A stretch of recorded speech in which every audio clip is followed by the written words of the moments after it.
I have a different perspective than a lot of people because I have a different upbringing than a lot of people.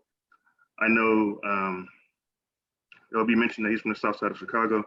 I'm from Compton, grew up late 80s, early 90s. So I know the ins and outs and ins of anything you can think of when it comes to police brutality because I witnessed it and been a part of it, a victim of it, rather, from a young age.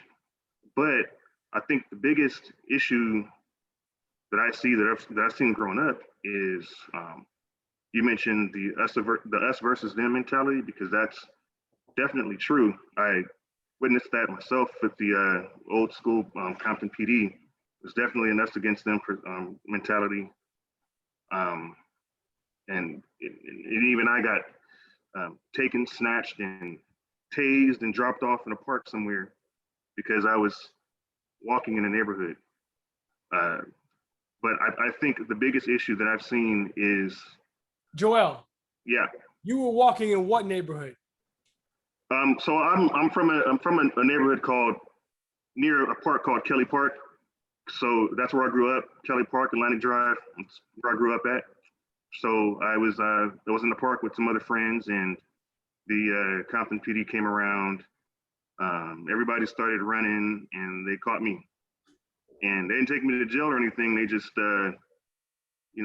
socked me up a couple times, threw me in the car, and dropped me off at another park.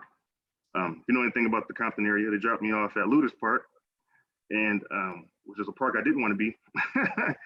So I had to run home because they thought that they would teach me a lesson, by dropping me off over there. But you said they hit you? Yeah, yeah, beat me up, socked me up a couple times. I probably was only maybe around 12 years old, and yeah, hit me, tased me, and threw me in a car and dropped me off. So my response, as I've gotten older, because there's been other incidences with friends. Like I had a big issue with, and people in my same community had a big issue with the fire department. That was a big issue that people had with also the way that they would treat community members after someone getting shot. A lack of empathy, a lack of respect. And so when I got older, I wanted to change that. And so that's why I got into EMS and I became an EMT because I wanted to treat people differently. Because I saw the best way to change things was to change it from the inside, as opposed to talking about it from the outside. I can't change anything from the outside. Best way I could change it is change it from within. And so I became a medic myself. And then I continue that on with getting into law enforcement because I think people mentioned before, the biggest issue is communication, and I agree on all levels. Sometimes people just don't know how to communicate with each other. I've seen it plenty of times. They'll turn something really, really small into a huge deal when all it takes is just a little respect on both ends and communication. Joel, let me ask you a question because we often have juvenile probationers participate in that. We've also had currently incarcerated youth participate. When you were at the park and the Compton police showed up at the park and you ran, why did you run? Oh, well, because everybody else was. Okay, right. So why was their reaction to run? So as far as I can remember, there's always been, when you see the police run, because they'll beat you up. That's always been a thing. That's always been encased in your mind that something's going to happen to you if they catch you if you're outside. And that's one of the biggest reasons when the riots in '92 hit, you had it on videotape. So at that time, when you've seen it on videotape, everyone, the whole community is like, oh, it's finally on tape, because this is something that's been happening forever.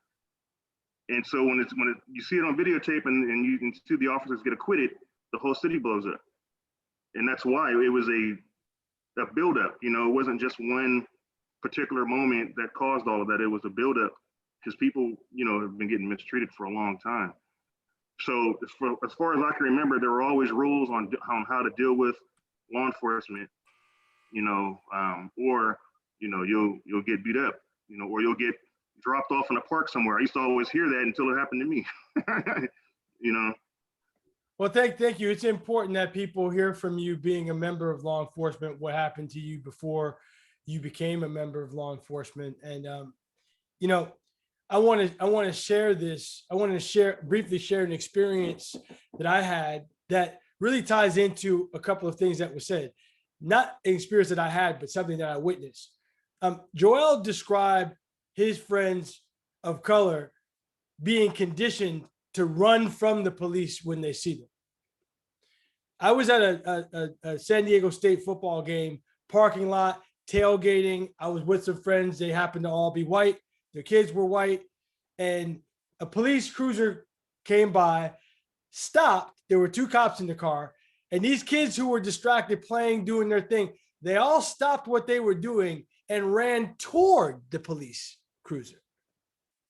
Now, I hadn't seen that before.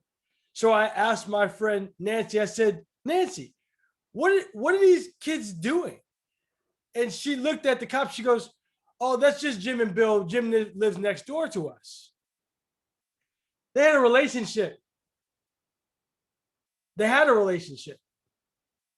And I have since seen kids of color run to police officer cruisers because they have a relationship with the cops inside. It makes a world of difference. And even if you are doing something wrong, the relationship, you still might get a ticket, you still might get arrested, but it's the way you get arrested that matters most. Were you treated with respect?